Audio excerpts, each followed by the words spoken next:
All my cats do is knock stuff down.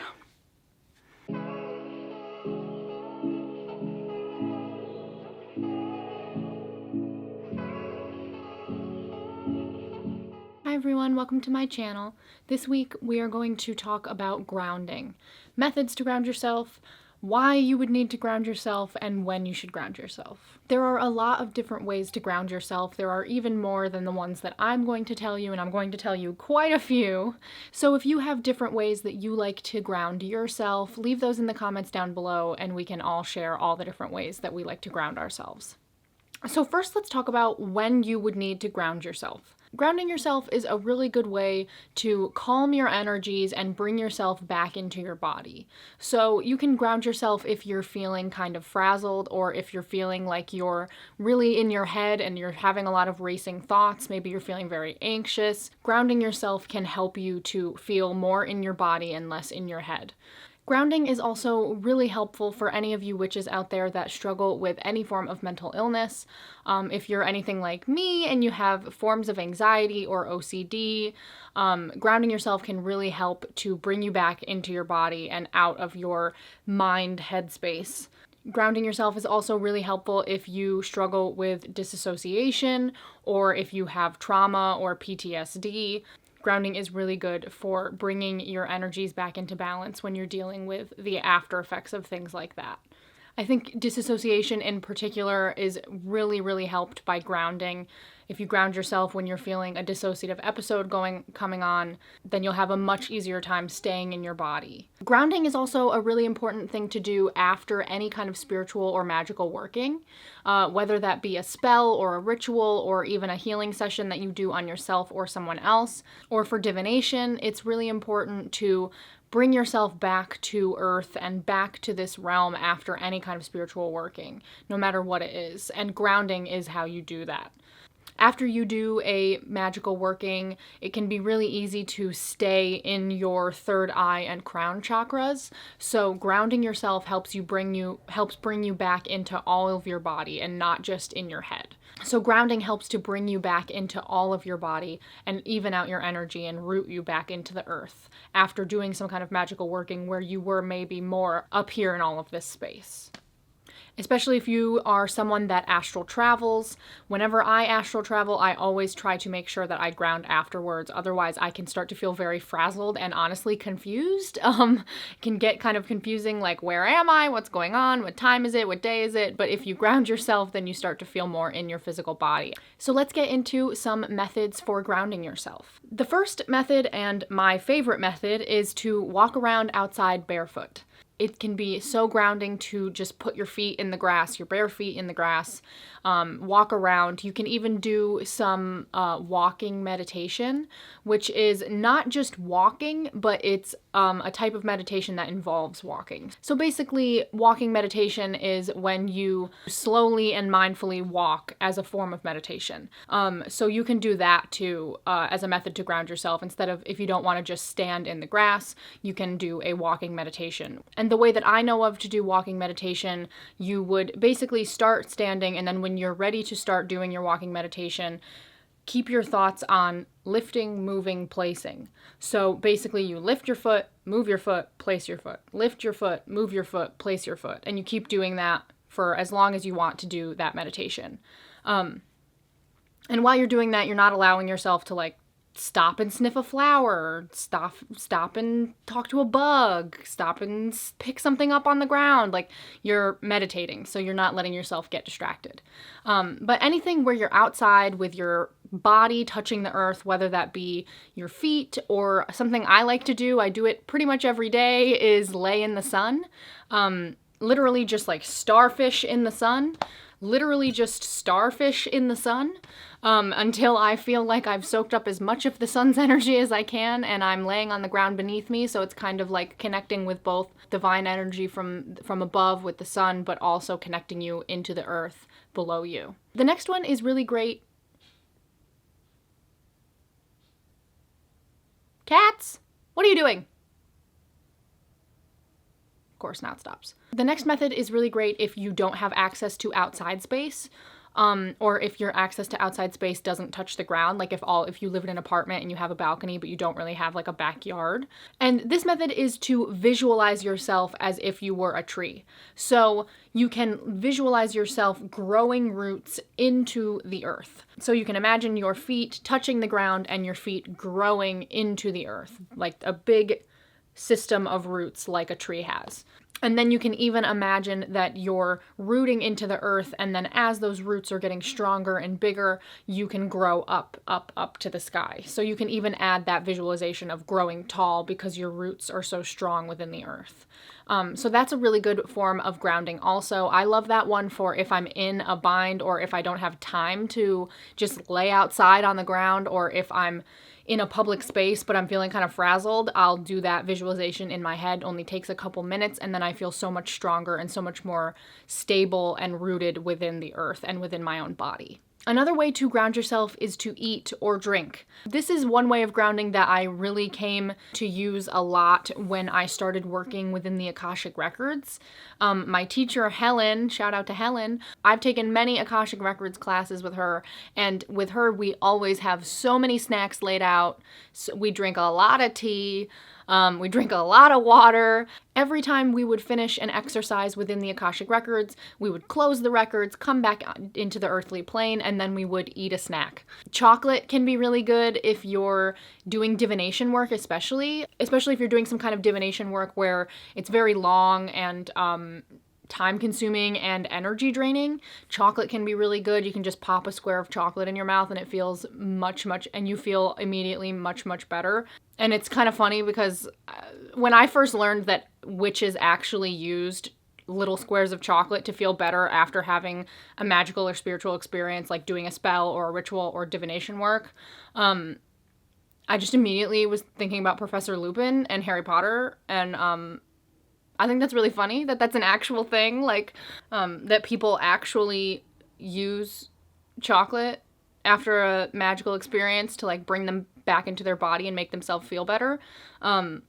So, take Professor Lupin's advice and just pop a square of chocolate in your mouth and you feel much better, I swear. Because it kind of just reminds you that you are a physical being, you're in a physical body, and taking care of your physical body in any sort of way really grounds you. So along the same lines as that, another way to ground yourself is to take a shower or a bath. And also, if you have access to a natural body of water, like a river or a lake or an ocean, you can also ground yourself by getting into that body of water also. And again, it kind of goes along the same lines of eating and drinking. If you're taking care of your body, you're aware of the fact that you are a physical being on Earth, and it helps to bring you back into your body and ground you to this plane. And also, water is very cleansing and very clearing. Water will help to wash away anything that you've been doing and ground you back to the earth. The next two ways to ground yourself are to dance or to sing. If you have the ability to play any musical instruments, you can do that. I personally, I was a competitive dancer for 13 years, and I still dance, so I love to use dance as a method to ground myself and I use dance in a lot of my spiritual and magical workings. So movement in general, if you're not a dancer, don't even worry about calling it dance. Think about it more as movement. You can literally lay on the ground, inside or outside, wherever, and just slowly move in whatever way you feel called to move, and that will help to ground you back into your body and bring you back into the awareness of your body. And the same goes for singing. Singing puts you back in your body, and playing a musical instrument is really great also because you're physically playing the music, so you have to focus on that and focus on your physical being. So all those things are really great for grounding yourself also. Now, these next two are a little bit more therapy-based and a little bit less magical-based. So I learned these next couple methods in therapy, and I just think that they're some of the best ways to ground yourself. So I wanted to share them with you all, even though they're not particularly spiritual.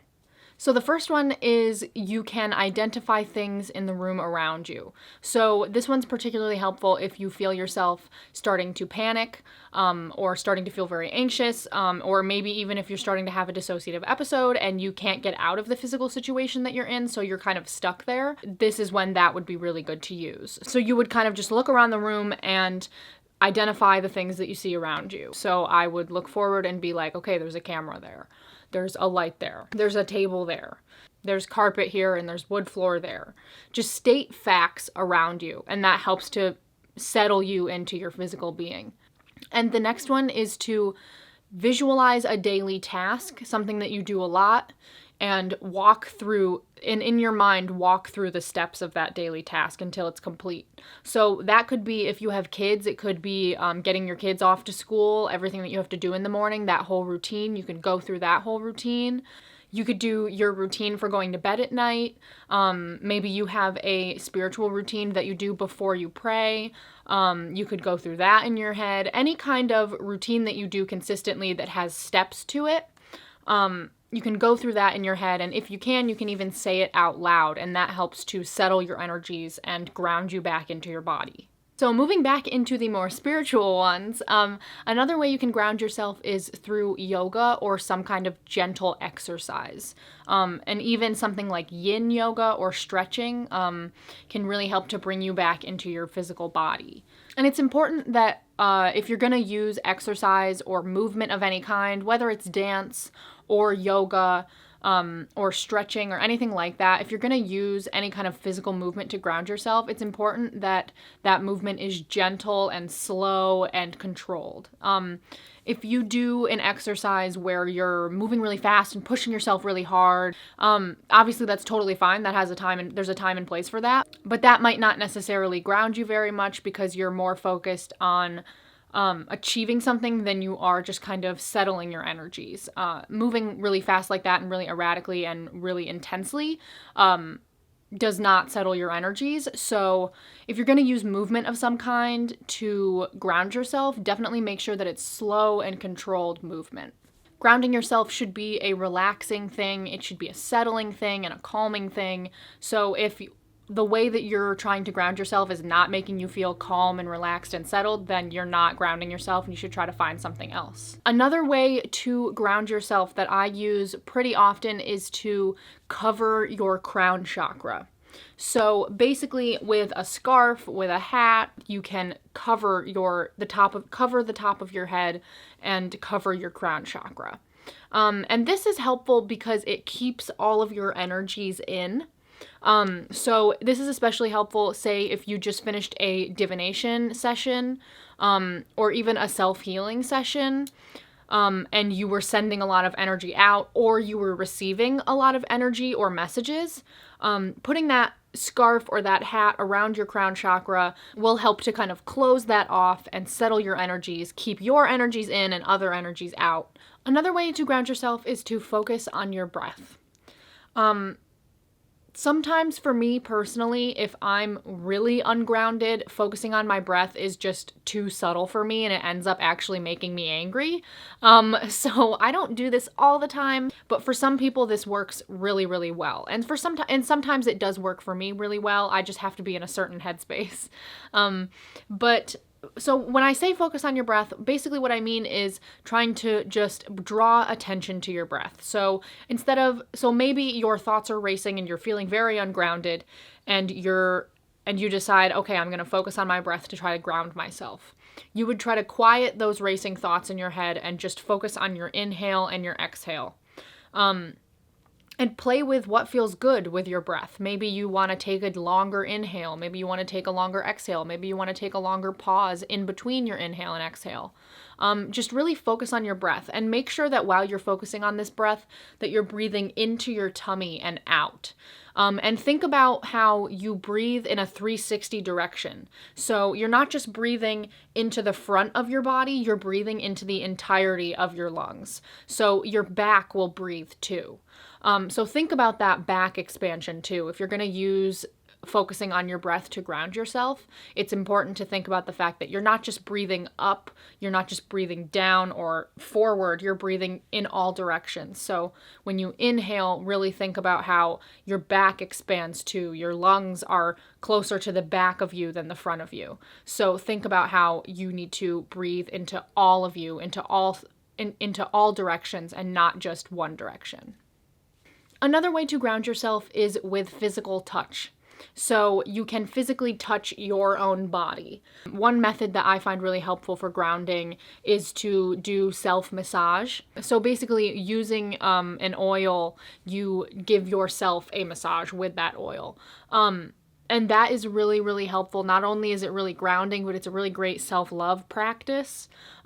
So if that sounds interesting to you, I definitely recommend it. And you can look up different oils that have different uses. I personally tend to almost always use coconut oil because it's very cooling, and I have a lot of internal heat. So you can find out what kind of body type you have and what types of oils will help you the most with whatever your body is like. But self-massage is really helpful. And even beyond self-massage, just physically touching your own body and reminding yourself that this is your body and only you are in it and it is yours to take care of, and that you are safe in your body can be very, very helpful. So if you're feeling ungrounded, one thing that you can do is just physically lay your hands on your own body, whether that be your legs, your torso. You could combine the last one and this one and focus on your breath and place your hands on your stomach and feel yourself breathe. And the last way to ground yourself is to pet an animal. So if you have any pets and you're not feeling grounded, definitely snatch them up and love on them. If you can get one of them to sit on you, that's really good too. That really just helps to bring you into the physical. And again, it's a physical thing that you can do. So you're physically touching something. So the sensation of touching that animal can help to ground you back into your body and back into the earthly plane. And also, loving on your pets gives you some serotonin, so it can help you feel a little bit happier and a little bit calmer in general. So those are all the methods that I use to ground myself and the ones that I wanted to share with you all. Feel free to mix and match these methods. Like I said, you can combine some of them. You can do one and then the other. You can try some of them out and then see if they work for you. Maybe you'll like some over the others. Maybe for certain things, you'll want to do one thing, but then for other types of situations, you'll want to ground yourself in a different way. So just try stuff out and see what works for you. And again, if you have any ways that you like to ground yourself that I didn't mention, leave those in the comments down below and we'll all share our favorite ways to ground ourselves. If you enjoyed this video and you found it helpful, please like it and subscribe so you never miss any future uploads. I upload every single week, and I do take requests, so if you have any topics that you really want me to talk about or any questions, leave those down in the comments and I will respond to them as quickly as possible. And if you're feeling kind of lost and like you need a reading or a healing session, I did last week post an interactive tarot reading and sound bath healing session. I'll link that above if you're feeling like you want to have a little bit of a tarot reading and a sound bath. Thank you all so much for watching, and I will see you next week. Bye.